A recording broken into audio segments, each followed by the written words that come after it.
जब समाजवादी पार्टी की सरकार थी यहाँ पे, और यह जो प्रेमचंद यादव हैं ये जिला पंचायत सदस्य थे, इन्होंने अपने पद का दुरुपयोग करते हुए पहले तो उस गरीब का खेत लिखवा लिया, उसके बाद अवैध ज़मीन पर घर बनवा लिया, तो उस पर क्यों नहीं बुलडोजर चलना चाहिए? क्या सत्यप्रकाश दुबे के भाई, आपको क्या लगता है क्यों आके प्रेमचंद के यहाँ रहते?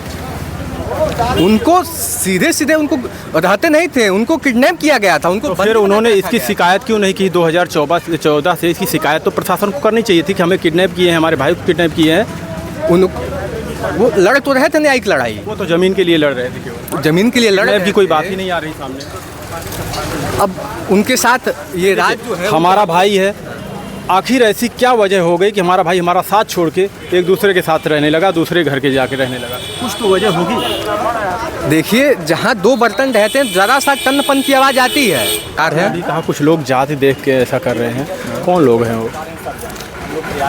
आपके सामने दिख रहे होंगे, आप भी जब सोशल मीडिया खोल रहे होंगे आपको भी दिख रहा होगा, हमें भी दिख रहा है, जितने लोग हैं उपस्थित है सबको दिख रहा होगा कि केवल पीछे टाइटल देख के हत्यारों के समर्थन में खड़े हो गए हैं। देखिए जो भी ऐसा कर रहा वो बिल्कुल गलत है, निंदनीय है, ऐसा नहीं करना चाहिए। जो घटना हुई है दोनों परिवार के साथ हुई है। इस वक्त हम मौजूद हैं देवरिया के फतेहपुर गाँव में और हमारे साथ मौजूद हैं भारतीय जनता पार्टी के नेता अनुराग पांडे जी। ये यहाँ पे आए हुए थे मिलने के लिए परिवार वालों से। इनसे हम जानने की कोशिश करेंगे क्या ये परिवार वालों से मिल पाएँ या अभी तक नहीं मिल पाए। भैया आपका बहुत बहुत स्वागत है हमारे चैनल। बिल्कुल, हम यहाँ पे परिवार वालों से मिलने के लिए आए थे, लेकिन हमको मिलने नहीं दिया गया क्योंकि प्रशासन ने कहा यहाँ पे धारा 144 लागू है, जिसकी वजह से हमको अंदर नहीं जाने दिया गया है। हाँ, आप इससे पहले कभी दोनों परिवार में से किसी से मुलाकात की है? हाँ, मैंने देवेश से मुलाकात की है दो बार। एक जाके देवरिया वहाँ पे जहाँ पे वो ठहरा हुआ है वहाँ पे, और एक श्रद्धांजलि सभा में जाके उससे मुलाकात मैंने किया था। क्या कुछ बातें हुई देवेश से?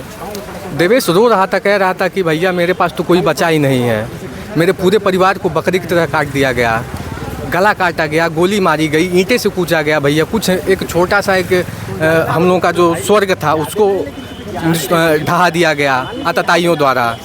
लेकिन उसके बाद भी कुछ लोग केवल जाति देख के हत्यारों के समर्थन में खड़े हैं, ये बहुत दुख का विषय है। रो रहा था, कहा भैया कि हमें न्याय मिलना चाहिए। मैंने उसको दिलासा दिलाया कि बाबू देखो न्याय तुमको बिल्कुल मिलेगा, उत्तर प्रदेश में माननीय मुख्यमंत्री श्री योगी आदित्यनाथ जी की सरकार है। कहा कुछ लोग जाति देख के ऐसा कर रहे हैं, कौन लोग हैं वो?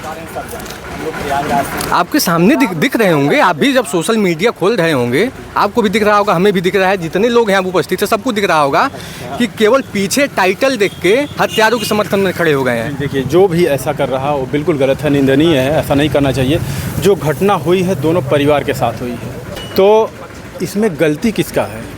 जैसे देखिए प्रेमचंद यादव जी की हत्या हुआ बिल्कुल गलत हुआ, जी बिल्कुल, लेकिन उनका हत्या किसने किया ये जांच का विषय है। प्रशासन इस पर जांच करेगी, अपना जांच रिपोर्ट सौंपेगी, तब जाके पता चलेगा कि प्रेमचंद यादव जी का हत्या किसने किया। उनका जिसने भी हत्या किया उसको भी सज़ा मिलनी चाहिए, लेकिन केवल शक के बिना पे आप जाके एक पूरे परिवार को बकरे की तरह काट देना ये कहाँ तक उचित है? इस पूरे मामले में कौन दोषी है? इस पूरे मामले में कौन दोषी जांच का विषय। लेकिन देखिए जिन्होंने दुबे जी का परिवार का हत्या किया वो सभी लोगों का गिरफ्तारी हो रहा है प्रशासन द्वारा। जितने लोग दोषी हैं उनके ऊपर कड़ी से कड़ी कार्रवाई होनी चाहिए, जिसमें जितने लोग इसमें मुख्य अपराधी हैं चाहे वो किसी भी जाति के हों उनका इनकाउंटर होना चाहिए। मेरा मानना है कि मुख्य अपराधी तो वही है जिसने प्रेमचंद को मारा। अगर प्रेमचंद को नहीं मारता तो आज दोनों परिवार जिंदा होते। देखिए ये तो बात ये हो गई ना कि हमारा ये जो देश है ये संविधान से चलता है, यहाँ पे आँख के बदले आँख नहीं ली जाती है। ये हमारा एक लोकतांत्रिक देश है, यहाँ पे मतलब एक घटना केवल आवेश और क्रोध में आके हुआ है। यहाँ पे एक न्यायिक प्रणाली है, ये हमारा लोकतांत्रिक देश है, एक नियम है, कानून है, उससे हमारा देश चलता है। आँख के बदले आँख लिया जाएगा सभी लोग अंधे हो जाएंगे। ये सऊदी अरेबिया नहीं है कि अगर उसका आँख फोड़ा गया तो उसका भी आँख फोड़ दिया जाए। ये भारत देश है, यहाँ का इतना सुंदर लोकतंत्र है, डेमोक्रेटिक कंट्री जिसे बोला जाता है। अगर प्रेमचंद यादव जी की हत्या हुई बिल्कुल गलत हुआ, लेकिन किसने किया ये जांच का विषय है ना।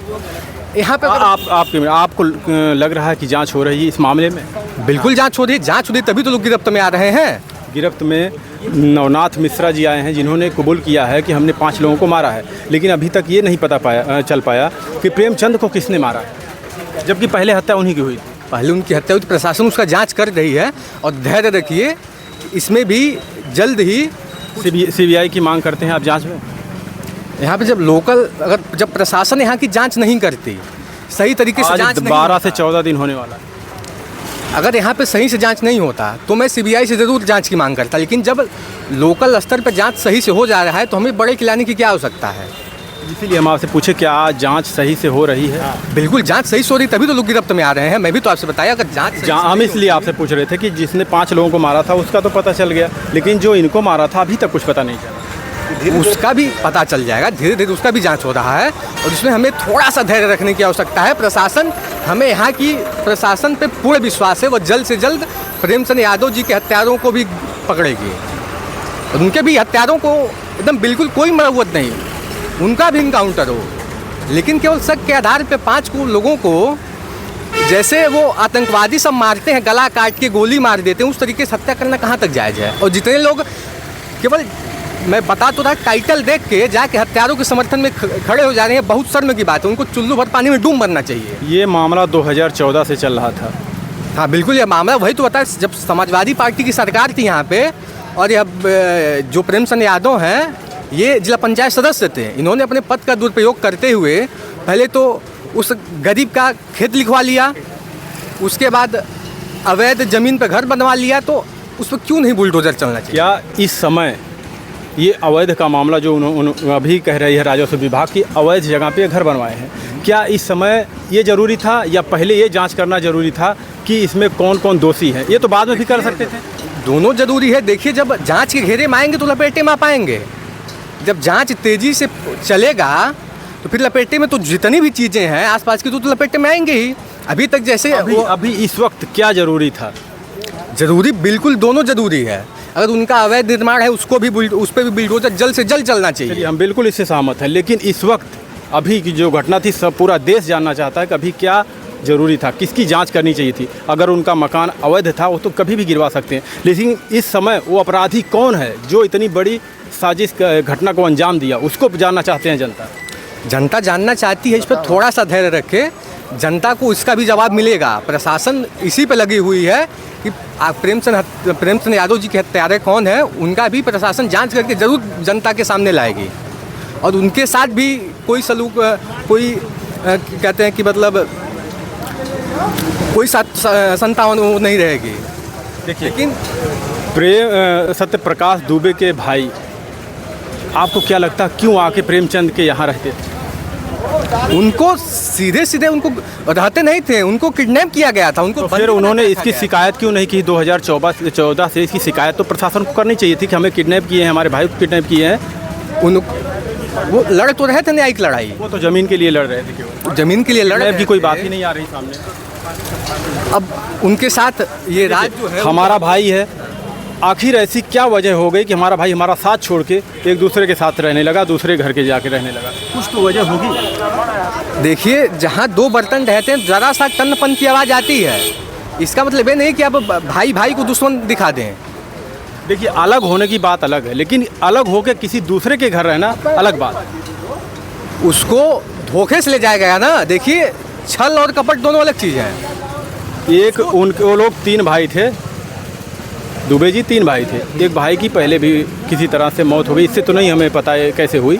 ये बचे थे अकेले। ये एक भाई की, जो बड़े भाई थे उनकी शादी हुई थी और दोनों भाइयों की शादी नहीं हुई थी। लोग देखिए, हम नहीं कह रहे हैं ना, हम पुष्टि कर रहे हैं, लोग कह रहे हैं कि ये लोग जो ये भाई थे इनके छोटे, इनको भगाते थे, वहाँ से मारते थे, खाना नहीं देते थे। ये गाँव वालों का आरोप है, हमारा नहीं। हम भी 200 किलोमीटर दूर से आए हैं, जो कहेंगे आप हम वही सुन लेंगे। क्या सही हो? हम भी यहाँ के नहीं हैं, हम भी गोरखपुर से आए हुए हैं, लेकिन ये बिल्कुल बेबुनियादी, जो जिसका कोई प्रमाण ना हो उस पर मैं कोई कमेंट नहीं करना चाहता। ये कौन क्या कह रहा है, हमको उससे कुछ नहीं लेना देना है, उसका कोई प्रमाण नहीं है। इनका कहना ये है कि कुछ गांव वाले लोग कह रहे हैं। हम ये पूछना चाहते हैं कि जैसे हमारा भाई है, ठीक है, ऐसा क्या हमारे अंदर कमी है कि जो हमारा भाई छोड़ के दूसरे के भाई के साथ जाके रहे गाँव में? जिसके परिवार को आप हत्यारा मान के पूरे परिवार का नरसंहार कर देते हैं, उस परिवार के मुखिया की नीयत ही अगर ऐसी होती, हत्यारे की प्रवृत्ति होती, तो उसके भाई को आप अपने घर रोक लेते, वो अपने भाई को जबरिया अपने घर रोक लेता और अपने भाई को जाने नहीं देता। अगर उनको जबरदस्ती यहाँ रोका गया था तो प्रशासन थी, कोर्ट था, जाके वहाँ शिकायत करनी चाहिए। प्रशासन था साहब, किसकी प्रशासन, किस प्रशासन की बात कर रहे हैं? 2014 में समाजवादी पार्टी की सरकार थी और समाजवादी पार्टी का नेता ये लड़ाई। सर एक मिनट, 2014 के बाद तो योगी आदित्यनाथ जी की है जी, नहीं तभी तो वो खारिज दाखिल, चाहे जो कुछ भी एक पक्षी कार्रवाई नहीं हो पाई। हम मानते हैं कि 2014 के पहले अखिलेश की सरकार थी, उसमें सही जांच नहीं होती थी, जो भी है, लेकिन 2014 के बाद बीजेपी की सरकार आई तो उस समय अभी तक इसका समाधान क्यों नहीं किया गया? अगर समाधान रहते, इस मामले का समाधान किया गया होता तो ये मामला हो पाता, इतना बड़ी घटना होती? निश्चित रूप से उसी लापरवाही के कारण आपने देखा होगा कि एक बहुत बड़ी कार्रवाई हुई, किसमें बहुत अधिकारी जो जिम्मेदार लोग थे उनको सस्पेंड किया गया। ये बहुत बड़ी कार्रवाई हुई उसी लापरवाही की देन। आपको लगता है कि ये कार्रवाई होने के बाद अधिकारियों के ऊपर ये काम करेंगे अच्छे तरीके? नहीं, निश्चित रूप से करेंगे, निश्चित रूप से करेंगे और लोगों के अंदर और इस घटना का नज़ीर बनेगा, ये घटना नज़ीर बनेगा और भविष्य में इस तरह की चीज़ें दोहराई ना जाएं, इसलिए इस पे भी कार्य होगा कि अधिकारी बेलगाम ना हो और उनके दरवाजे पे अगर उनका कोई दरवाज़ा आम आदमी, गरीब आदमी भी खटखटाता है तो उसकी आवाज़ सुनी जाए, उसकी बात रखी जाए, उसको न्याय मिले। सीबीआई जांच की मांग करते हैं आप इस मामले में?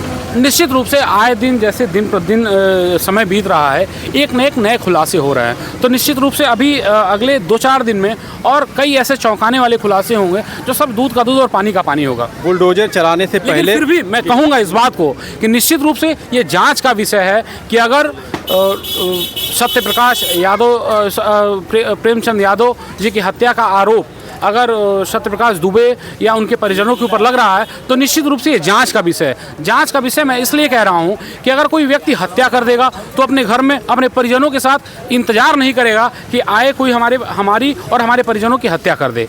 इसलिए अगर कोई उस तरीके के सामर्थ्यवान व्यक्ति, ऐसे बाहुबली व्यक्ति, ऐसे भूमाफिया की हत्या करेगा तो निश्चित रूप से वो अपने आप को सेफ जोन में रखेगा। ये हमारी और आपकी प्रवृत्ति है, एक चाटा आप किसी को मार देते हैं तो अपने आप को सेफ जोन में रख लेते हैं, अपने बचाव में लग जाते हैं। भूमाफिया कौन है? भूमाफिया जो ये सर्वविदित है, ये सर्वविदित है कि भूमाफिया जिसके सरकारी जमीन पे जिसने अपना मकान बना लिया वही प्रेमचंद यादव। 20 साल पहले बताया जा रहा, 20 साल पहले मकान बना था, आज तक किसी ने साबित नहीं किया कि ये भूमाफिया है, लेकिन आज ये मामला हुआ तो बोल रहे हैं कि भूमाफिया। निश्चित रूप से जब कोई मामला होता है, हमारी टीम गाँव-गाँव घूम के पता लगा रही, लेकिन कोई ऐसा नहीं बात कह रहा कि ये भूमाफिया थे, किसी को परेशान।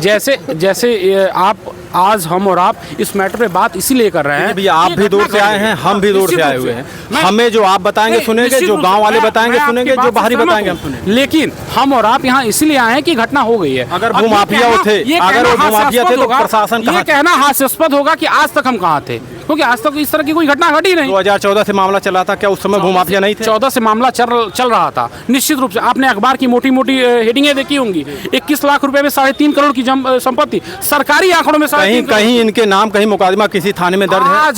आज तक जिस परिवार का नरसंहार कर दिया गया उसके ऊपर भी 107-16 का हमें दुख है दोनों परिवार का। लेकिन आप ये बताइए, प्रेमचंद यादव कभी भी सुखद नहीं, प्रेमचंद यादव का मुकदमा किसी थाने में, किसी चौकी में दर्ज है कि नहीं? विचलित करने वाली होती हैं और दुखद होती हैं। हत्याएं कभी भी सुखद, और हम हत्याओं के पक्षधर नहीं हैं, लेकिन दोषियों को अगर छोड़ दिया जाएगा तो निश्चित रूप से ये अन्याय होगा। दोषी कोई भी हो, जैसे बात अभी हो रही थी, आपके एक साथी पूछ रहे थे कि नवनाथ मिश्रा, मैं किसी नवनाथ मिश्रा, किसी यादव की बात नहीं कर रहा हूँ, ये मानवता की हत्या हुई है। मानवता के हत्यारों को, चाहे वो कोई यादव हो, कोई मिश्रा हो, कोई शुक्ला हो, कोई तिवारी हो, कोई हो, उसके साथ एक पक्षी कार्रवाई होनी चाहिए। और अपराधी की सजा जेल है, अपराधी की सजा फांसी है, और जो गलत तरीके से कूटरचित ढंग से दस्तावेज तैयार करके या रजिस्ट्री करा लिया, उस बैनामा को वापस होना चाहिए। और अपराधियों का जो सरकारी जमीन में जो घर बनाए हैं, अपना आशियाना बनाए हैं, उससे उनको बेदखल करना चाहिए।